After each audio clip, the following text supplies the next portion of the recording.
Cordial boa tarde a todos. As minhas primeiras palavras são de agradecimento à Escola da Magistratura, minha Escola da Magistratura, do Tribunal de Justiça do Rio de Janeiro, e ao coordenador do evento, professor Luiz Gustavo Grandinetti Castanha de Carvalho, pela generosa oportunidade que nos dá a todos de prestar esta justa e merecida homenagem ao professor Luigi Ferraioli. O professor Luigi Ferraioli, que tem uma vasta obra, como todos os conferencistas que me antecederam já ressaltaram aqui, e eu destaco desde a Teoria Axiomática do Direito, de 1970, ao Princípio Iuris, é um jurista que, para além da extraordinária qualidade das suas reflexões, tem um compromisso político que me parece fundamental para todos nós, e particularmente para nós da América Latina, do Brasil, quando pensamos no papel dos intelectuais na nossa sociedade. Nos acostumamos durante muito tempo com uma espécie de separação artificial entre teoria e prática, e chegamos a pensar que a teoria penal, ela, muito bem construída, muito bem elaborada, muito bem edificada, não teria nenhum tipo de responsabilidade pelos genocídios praticados na Europa, na África, na Ásia, na América, no Brasil, quando, em realidade, há uma responsabilidade aí. E a teoria, ou o conjunto de teorias, ou a totalidade do pensamento do professor Ferraioli parte de um compromisso muito explícito, muito claro, no sentido de que é preciso repensar o direito para que ele possa ser um instrumento, no mínimo, de contenção deste poder abusivo e arbitrário e, na medida do possível, um instrumento de transformação social. Trata-se de uma teoria engajada, e eu cito aqui uma referência de outro extraordinário pensador, jurista, juiz do Tribunal Superior Espanhol, responsável pelo prefácio de um livro do nosso homenageado, Direitos e Garantias à Lei do Mais Débil, que é o nosso querido Perfect Banes, para acentuar como faz Perfect Banes, que tal comprometimento implica em luta, tal comprometimento do teórico, do intelectual, implica em ação concreta, em ação inspirada nas suas palavras, em ação do próprio intelectual, pelos seus textos, pela inserção desses textos na vida política de cada povo, mas luta, fundamentalmente luta. Talvez não, diz Perfect Banes, com um sentido de agressividade que costuma marcar o significado deste significante, desta palavra, deste termo, mas com um absolutamente irrecusável reconhecimento de que não se pode fazer cessar todo o esforço necessário para que vidas humanas não sejam sacrificadas pelo capricho do exercício do poder nas nossas sociedades. Eu creio que a maior homenagem que eu poderia prestar ao professor Luigi Ferraioli seria dizer que a sua obra me influenciou profundamente como magistrado, como juiz criminal. Me honra muito. Talvez o professor não saiba, mas aqui no Brasil, ser chamado de juiz garantista não é necessariamente um elogio.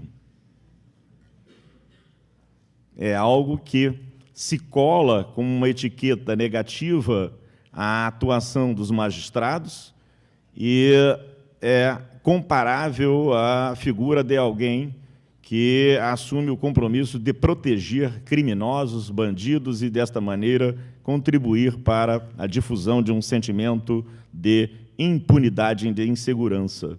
Este é o quadro, o cenário em que a qualificação juiz garantista se inscreve. E eu digo que não há um juiz garantista, há uma teoria do garantismo. Há uma teoria do garantismo. E esta teoria do garantismo, ela é uma teoria que se extrai da ordem jurídica, do ordenamento jurídico, ao qual nós, juízes, sempre devemos obediência numa democracia e no Estado de Direito. Portanto, dever obediência à Constituição e aos pactos internacionais, aos tratados internacionais de direitos humanos, é dever nosso profissional e dever nosso como cidadão. Eu cumprimento os demais integrantes da mesa, o nosso presidente, queridíssimo professor Flávio Mirza, as professoras Simone Schreiber e Flaviane Barros, são duas teóricas do processo penal brasileiro que eu respeito, admiro e com quem aprendo permanentemente. Cumprimento a professora Simone também pela belíssima intervenção. E uma última e rápida homenagem aos queridos professores Alexander Araújo e Juarez Tavares, como a professora Simone havia antecipado, porque eles, professor Fauzi Hassan Shukri e outros, são ou foram responsáveis pela tradução das obras do professor Luigi Ferraioli e pela difusão desta obra no Brasil. A rigor, o título da mesa, sendo o garantismo processual e os valores da jurisdição, quando e como julgar e por qual juiz, sugeriria a análise do capítulo 9 de Direito e Razão, o juízo, quando e como julgar. Capítulo este dedicado à avaliação, ao exame das garantias orgânicas e das garantias processuais de acordo com essa grande teoria, que é a teoria do garantismo penal. O professor Ferraioli destaca como orgânicas as garantias relativas à formação do juiz, a sua colocação institucional a respeito dos demais poderes do Estado e relativamente aos outros sujeitos do processo, a independência, a imparcialidade, a responsabilidade, a separação entre o juiz e a acusação, a questão do juiz natural, a obrigatoriedade da ação penal, e sublinha que, na opinião dele, segundo o seu magistério, são garantias processuais aquelas relativas à formação do juízo, vale dizer, ao recolhimento da prova, a produção da prova, a formulação de uma acusação exatamente determinada, precisa, o ônus da prova, o princípio da contradição, as formas de interrogatório e demais atos de instrução, publicidade, oralidade, direitos de defesa, motivação e etc. No entanto, eu vou me permitir aqui uma mudança de enfoque. Partirei não do desenvolvimento destas ideias no capítulo 9 de Direito e Razão, mas sim de um setor talvez menos conhecido ou menos difundido entre nós desta obra do professor Luigi Ferraioli, que é o capítulo 12, o subsistema penal de exceção, e ao qual eu apliquei aqui um subtítulo, a deformação policial da jurisdição de emergência, a contaminação policial da função judicial. Eu darei algumas explicações mais adiante do motivo da escolha. Ele não é arbitrário, ele se inscreve na perspectiva da análise da atuação do juiz. Afinal de contas, quem é esse personagem no século XXI, em sociedades pós-industriais, em sociedades em rede, em sociedades que contêm quase que simultaneamente e contra toda a lógica geográfica, topográfica, contém em si o centro e a periferia. São marcadas por abissais diferenças, por abissais desigualdades sociais que estão na base da grande maioria dos conflitos. Eu penso que responder a esta pergunta, e particularmente neste auditório, há aqui um número significativo de magistrados que estão participando deste evento, responder a esta pergunta no contexto do século XXI é fundamental para pensarmos de que modo também o poder judiciário se insere na sociedade e pode ser um poder protagonista de transformações culturais, de integração, de redução das desigualdades e de integração das pessoas na sociedade. Eu vou só citar um trechinho da obra do próprio professor Ferraioli sobre esse capítulo, Subsistema Penal de Exceção, para dar àqueles que não leram Direito e Razão ou que não leram esse capítulo de Direito e Razão uma ideia do que se pretende falar aqui. Diz Ferraioli que o que distingue os usos policiais dos judiciais e justifica a separação entre as duas funções é o conjunto de diferenciações que fazem da polícia uma função político-administrativa pragmaticamente informada pela prioridade do resultado em relação aos meios para alcançá-los, os quais, por sua vez, são prioritários na atividade judicial. Exatamente o que foi sublinhado aqui pela professora Simone Schreiber, a atividade policial, a atividade preventiva, a atividade de controle social, a atividade destinada a tentar evitar a prática de infrações penais, coibir a prática de infrações penais, é uma atividade pragmaticamente informada pela prioridade do resultado, tanto que os meios de comunicação social ressaltam a ausência de resultados como um dado negativo. Um dado negativo. A professora Simone, ela muito bem nos lembrou aquela sequência de reportagens do jornal o Globo que menciona a quantidade de investigações criminais sem chegar a lugar algum. E eu me lembro de, nessa mesma escola da magistratura, há 10 anos, em uma conferência, ter citado uma estatística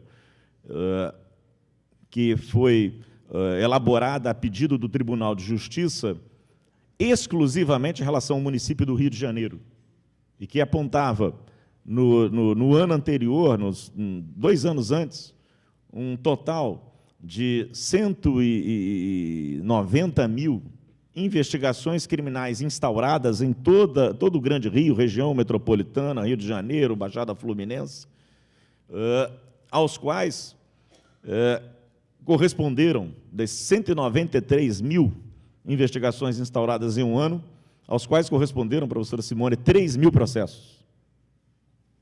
3 mil processos, professor Ferraioli. 193 mil investigações e apenas 3 mil processos. Este déficit diz muito e, claro, explica um pouco, como disse a professora Simone, esse sentimento dos magistrados brasileiros, fluminenses, diante da população, e nesse cenário. As pessoas vivem neste contexto.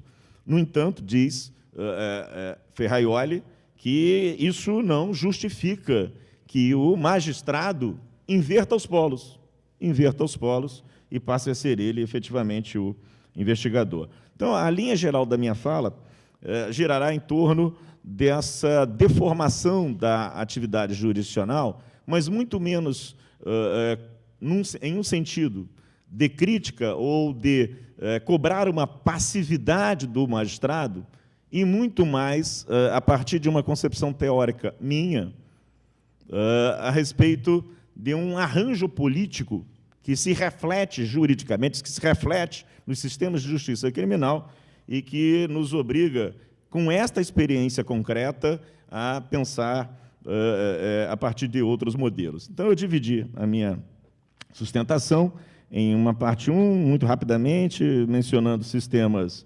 processuais, uma segunda parte que fala do poder e do equilíbrio do poder, e uma terceira e última referida propriamente à imparcialidade.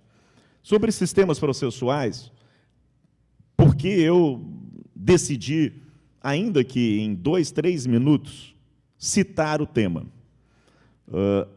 Na Espanha, Juan Montero Aroca, no Brasil, Aurí Lopes Júnior, vem sustentando que não há mais sentido, não faz mais sentido falar em sistemas processuais. Para estes importantes autores, que eu respeito e admiro, estamos em uma etapa da vida político-jurídica em que esta categoria sistemas processuais ela não daria conta, não resolveria problemas, ela isoladamente seria um problema ou seria muito mais uma especulação acadêmica do que algo que se projetasse na vida política. Pois bem, é a opinião que eu respeito. No caso do professor Aurí Lopes Júnior, esta opinião foi externada muito recentemente no Facebook. E, no caso do professor Montero Aroca, está numa coletânea de artigos dele sobre direito processual civil e direito processual penal, publicada pela editora espanhola Bosch. Mas eu trago duas contribuições de outros autores, um amigo pessoal do professor Juarez Tavares, professor Bernd Schunemann, e outro, certamente conhecido dos professores que estão aqui, pelo menos, que é o professor Francesco Palazzo, da Itália, é um penalista, não é exatamente um processualista penal, para refutar o ponto de vista do professor Aurí e do jurista Juan Montero Aroca, e sustentar a validade de uma discussão dos sistemas processuais ainda hoje, talvez com mais razão hoje do que no passado. Mesmo que este debate sobre sistemas se faça em termos diferentes daqueles que tradicionalmente vem se fazendo.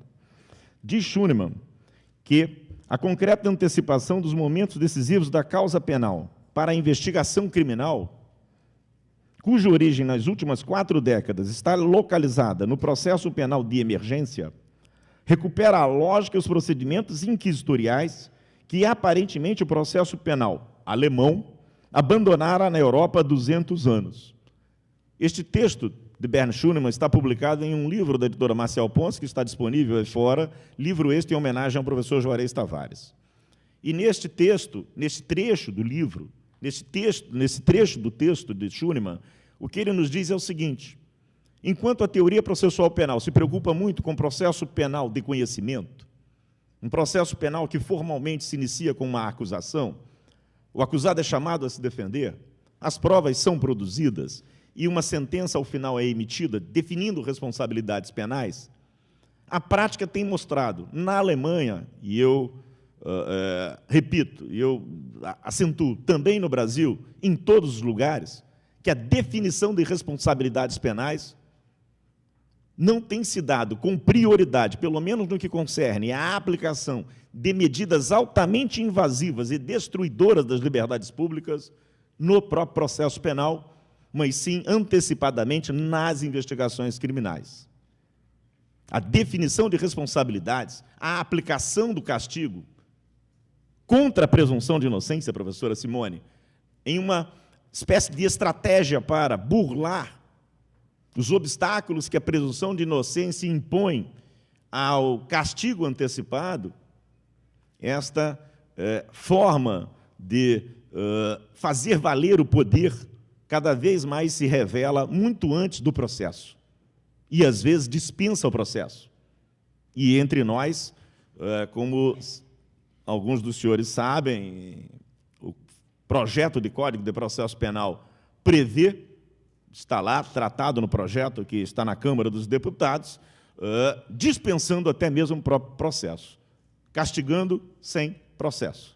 Castigando sem processo. Mas não é apenas Schunemann que menciona isso. Francesco Palazzo, no encontro em 2010, em Ferrara, ele que é um penalista, mas foi convidado para participar de um encontro entre processualistas penais, de processualistas penais, diz o seguinte na sua consideração final, na sua comunicação de encerramento deste congresso em Ferrara, que a reflexão central, a reflexão de todos os processualistas penais italianos reunidos em Ferrara, havia versado sobre obsessão securitária, obsessão por segurança, dos anos 2001 e seguintes, em alguma medida antecipada entre 1992 e 1997 na Itália, Operação Manipulite, todo aquele movimento de enfrentamento com a corrupção política, e Palácio, então, assinala que tem um justificável receio, diante do quadro alarmante marcado pelo contraste entre a afirmação teórica dos direitos e a realidade inquisitória do processo na Itália, que esta realidade inquisitória do processo na Itália seja hoje algo protagonista, algo dominante, algo dominante. Não me parece que expulsar a discussão sobre sistemas processuais da sala da academia, da sala dos temas, vai resolver o problema. Vai resolver o problema. Não vai, na minha opinião, dar conta da situação que envolve os amarildos citados aqui, as pessoas presas, sentadas nas escadarias da Câmara Municipal do Rio de Janeiro, ou qualquer outra pessoa, culpada ou inocente, que, de alguma maneira, se veja envolvida pelo sistema de justiça criminal. Daí, eu continuo advogando a necessidade de nos interrogarmos como estudiosos do processo penal sobre sistemas processuais, tentar entender isso, porque, creio eu, particularmente no Brasil, fomos vítimas, ou caímos em uma armadilha conceitual muito perigosa, porque falamos de sistemas processuais, mas a minha, Geraldo Prado, a minha consideração sobre sistemas processuais parte de uma concepção sociológica desses sistemas. A formulação de sistemas processuais de Jacinto Nelson de Miranda Coutinho parte de uma formulação filosófica desses sistemas. Usamos o mesmo significante, mas estamos falando a partir de ângulos diferentes, e estes ângulos diferentes, claro, para quem não é versado no tema, provocam uma dificuldade de entendimento, prejudicam o entendimento. Quando um determinado autor diz que, na sua opinião, um sistema acusatório e um sistema inquisitório se diferenciam, se distinguem pela gestão da prova, o seu olhar é filosófico. O seu olhar é filosófico, especulativo, a partir de uma formulação kantiana. Quando alguém, na linha que eu defendo, coloca ênfase nas funções e na atuação dos sujeitos, de todos os sujeitos envolvidos de alguma maneira com um sistema de justiça criminal, formal, informal, ampliar também o horizonte da discussão, esse olhar é um olhar sociológico. O trabalho, e é um olhar sociológico que não se apoia na matriz de Canaris, que também é sociológica. Está olhando, é outra coisa. Estamos falando línguas diferentes, linguagens diferentes, estamos empregando linguagens diferentes para análise de uma mesma realidade, um mesmo fenômeno, que é o fenômeno do funcionamento do sistema de justiça criminal, diferente do fenômeno da criminalidade, que também é diferente do fenômeno da criminalidade. Alberto Binder, respeitadíssimo jurista argentino, processualista penal argentino, diz que o processo penal vinculado à ideia de verdade constitui opção política central de um poder judiciário republicano. Então, é um olhar em que o tema verdade ele é importante.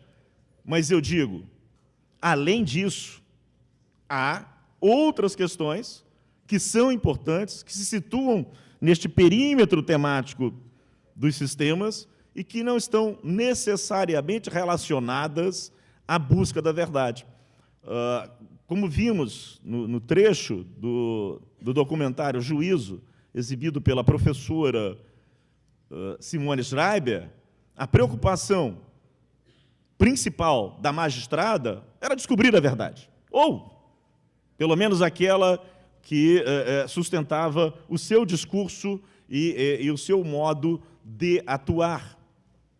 Mas em pesquisa realizada no final dos anos 90, em toda a América Latina, financiada pelo Instituto Max Planck, Eugênio Raul Zaffaroni identifica, na totalidade dos presos na América Latina, 45% de presos provisórios. E isso nada tem a ver com uma função processual de busca da verdade. Somente muita inocência, apenas muita inocência, ou essa disposição de expulsar da sala do pensamento, da reflexão teórica, o que nos incomoda, poderia acreditar a busca da verdade alguma responsabilidade por isso.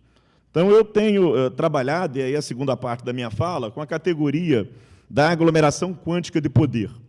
Digo, a realidade aponta para o fenômeno da aglomeração quântica de poder nas mãos dos sujeitos processuais, que enfeixam as tarefas preventivas, estas que magistrados investidos de função policial na Itália, a partir dos anos 70, como examina Luiz Ferraioli, no capítulo mencionado no seu livro Direito e Razão, assumiram para si, em etapas diferentes, de formas diferentes, mas sempre tendo como norte funções preventivas. Repetindo, a realidade aponta para o fenômeno da aglomeração quântica de poder nas mãos dos sujeitos processuais que enfeixam as tarefas preventivas, o que, com alguma frequência, descamba para o abuso, em um crescente direito penal e processual penal preventivo. E cito aqui o professor Schunemann. Assinala Schunemann que a transformação das formas de criminalidade, principalmente nos últimos 25 anos na Alemanha, tem gerado reações difíceis de desenredar, que colocam em relevo um tipo de processo penal caracterizado pelo fortalecimento das posições processuais de poder das autoridades de prevenção, como referido, aos custos das posições do investigado e da defesa. Uma acumulação de poderes ou forças processuais dessa ordem, em um procedimento carente de publicidade, como a investigação criminal, independentemente da realização de audiências judiciais, funciona como campo fértil para a existência do dilema que, a rigor, seria próprio de outra estrutura processual, estratégia de descobrimento da verdade. O que eu quero efetivamente dizer aqui? Primeiro, uma afirmação de partida. Eu posso ter um sistema inquisitorial tendo um juiz passivo na sua relação com as provas. O juiz pode ter uma postura absolutamente desinteressada da descoberta da verdade, e eu, ainda assim, poderei ter um sistema inquisitorial. Porque, na minha opinião, o que caracteriza um sistema, ou que diferencia um sistema inquisitorial de um acusatório, é a distribuição e o equilíbrio de poder entre os sujeitos, ou a ausência deste equilíbrio. Se eu tenho um Ministério Público e uma polícia extraordinariamente poderosos, e ter poder significa submeter. Há uma outra passagem na obra do professor Ferraioli, nesse mesmo Direito e Razão, em que ele propõe uma reformulação de conceitos. Uma reformulação que deveria ser bastante conhecida entre nós e que é absolutamente esquecida no julgamento do mensalão, meu Deus, foi ignorada, entre direitos fundamentais e situações jurídicas, que confere às situações jurídicas o papel que elas efetivamente têm como instrumento de poder, por instaurarem relações potestativas. Até hoje, no julgamento do mensalão, eu ouvi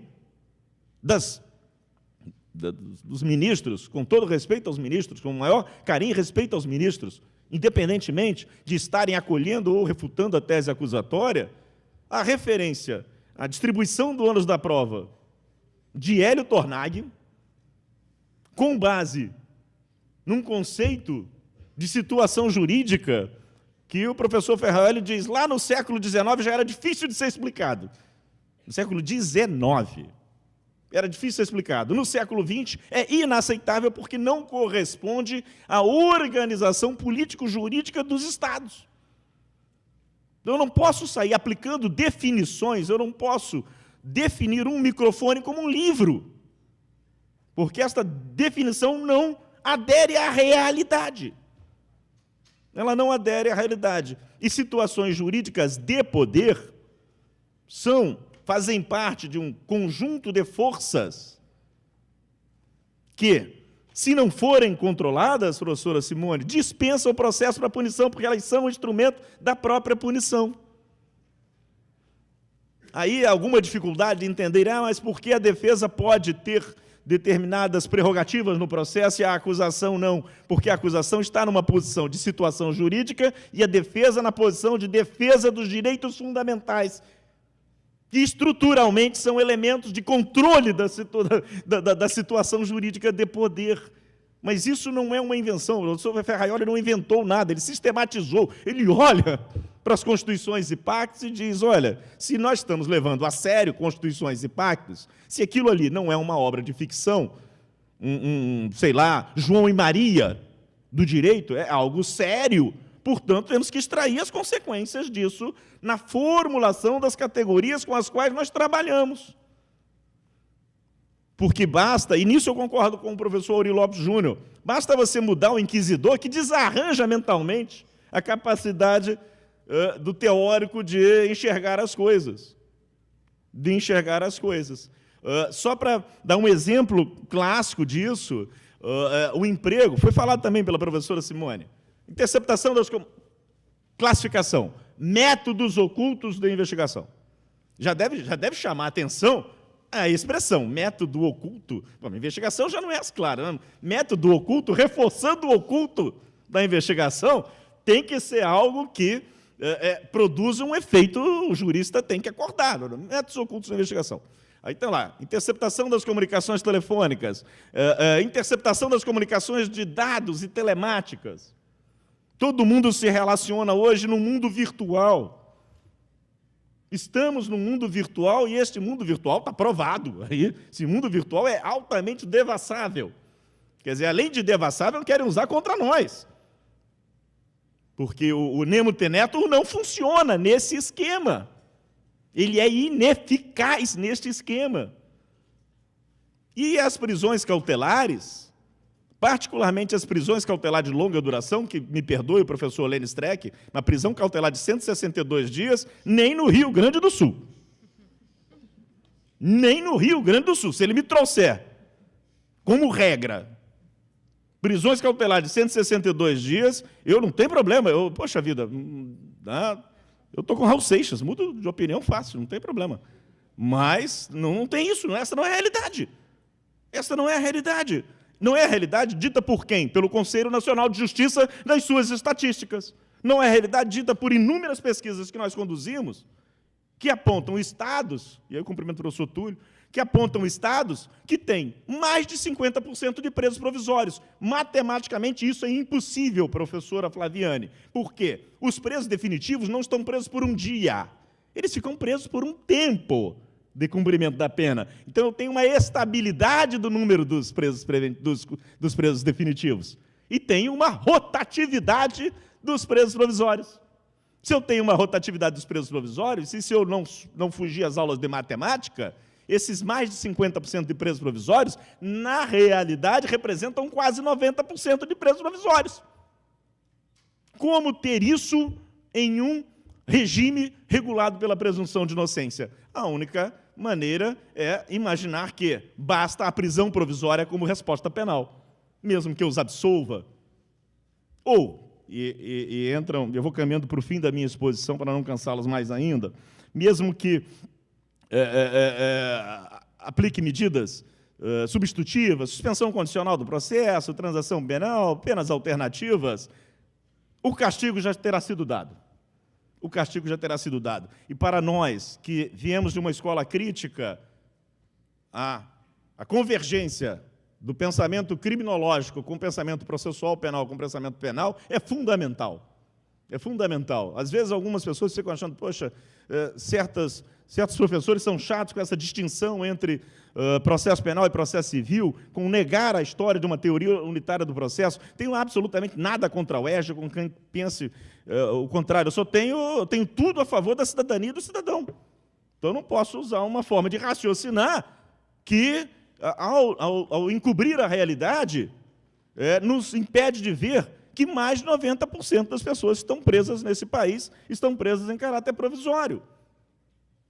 estão presos em caráter provisório. Nós temos, professora Flaviane, dentro daquele nosso projeto, que fazer uma pesquisa de acompanhamento da duração, porque essa renovação da população da prisão provisória não pode ser contada como um preso provisório.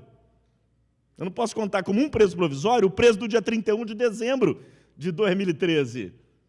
Se ele entrou no dia 30 de dezembro, e antes dele, naquela mesma vaga de 1, entraram 12. Entraram 10. Entraram 10. Então, isso é absolutamente impossível. E essas técnicas são usadas também. Nós estamos agora, professor Ferraioli, querendo introduzir o plea bargaining no Brasil. Estamos nos esforçando bastante, há muito empenho, a mídia, a Rede Globo já assumiu que é a melhor técnica de resolução dos processos penais, e se a Rede Globo disse que é bom, a Constituição vai aceitar e o mundo brasileiro o mundo jurídico brasileiro vai aplaudir. Pois bem, não bastasse tudo isso, que já é um grande problema, nós estamos importando isso. Daí, e caminhando para o final, porque não vai dar para falar mais do que isso mesmo, qual o papel do juiz nessa história? Lá na Itália, nesse encontro, e antes disso, nos últimos 3, 4 anos, professores italianos fazendo uma reflexão crítica sobre a própria história, o próprio passado, sobre o passado inquisitorial, eles têm considerado o seguinte: estruturas processuais bifásicas, como as que nós temos no Brasil hoje, não devíamos ter, porque desde 2008 era para ser diferente, mas, disse a professora Simone, se um artigo de lei simples, de inquirição de testemunha, não consegue ser aplicado, que dirá um conjunto de artigos que mudou toda uma estrutura procedimental. Está lá, mas não vale. No Brasil nós temos isso também, leis que não se aplicam. Então, uma estrutura bifásica, ela é epistemologicamente concebida para que o juiz seja instrumento de mecanismo de prevenção e punição. Claro, isso vem lá do Código Rocco, herdamos lá do Código Rocco também, tem que falar, isso é verdade. Está assim. E o que os tribunais internacionais de direitos humanos dizem? Isso tem que ser mudado, você tem que ter uma estrutura trifásica. E o papel do juiz na estrutura trifásica é exatamente este mencionado pela professora Simone, de controle de todos estes abusos, do elementar abuso de acusação, naquela etapa que no nosso Código de Processo Penal vai do artigo 394 ao 399, ao controle do emprego das providências cautelares, dos métodos ocultos de investigação, para permitir algum equilíbrio de poder, que também só se conquistará com o reforçamento do poder da defesa. Do poder da defesa.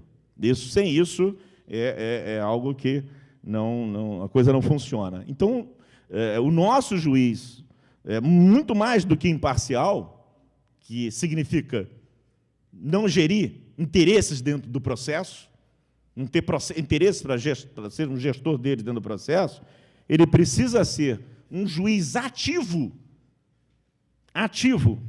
na instauração, na concretização desse procedimento trifásico, no exercício de funções de controle das situações jurídicas de poder que surgem aí. Isso é inevitável, a doutrina brasileira não pode escapar desse debate, pode até fingir que ele não existe, mas vai pagar um preço caro.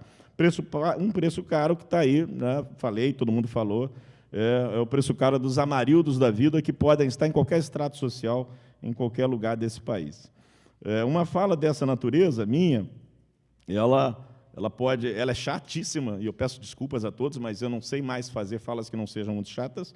Ela pode ser pode passar uma falsa imagem pessimista, e aí, eu digo, em alguma medida sim, porque nós estamos tratando de dramas. E cito Pablo Neruda, citei ontem no Facebook, cito aqui de novo. Se cada dia cai dentro de cada noite, há um poço onde a claridade está presa. Se nós não conseguimos controlar o poder, a liberdade vai caindo no poço. A liberdade vai caindo no poço, vai caindo no poço, vai caindo no poço.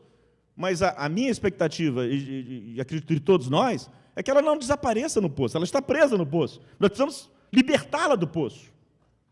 Nós precisamos efetivamente libertar esta claridade, que são as liberdades, que são a condição existencial. Só se conquista a dignidade da pessoa humana a partir da liberdade. Nunca vi conquistar a dignidade da pessoa humana a partir do castigo. Teria uma inversão extraordinária das coisas. E aí, terminaria dizendo, então vamos tentar mudar isso. E faço aqui a minha homenagem a um poeta brasileiro, professor, que se estivesse vivo amanhã completaria 100 anos, Vinícius de Moraes. E ele diz: é melhor ser alegre que ser triste. Alegria é a melhor coisa que existe. É assim como a luz no coração. A ética que nós, latino-americanos, sempre lutamos é a ética da vida, a ética da alegria. E a proposta teórica de cada um de nós tem que ser da recuperação da liberdade, para que a gente possa, com tranquilidade, dizer: é melhor ser alegre que ser triste. Alegria é a melhor coisa que existe. É assim como a luz no coração. Muito obrigado.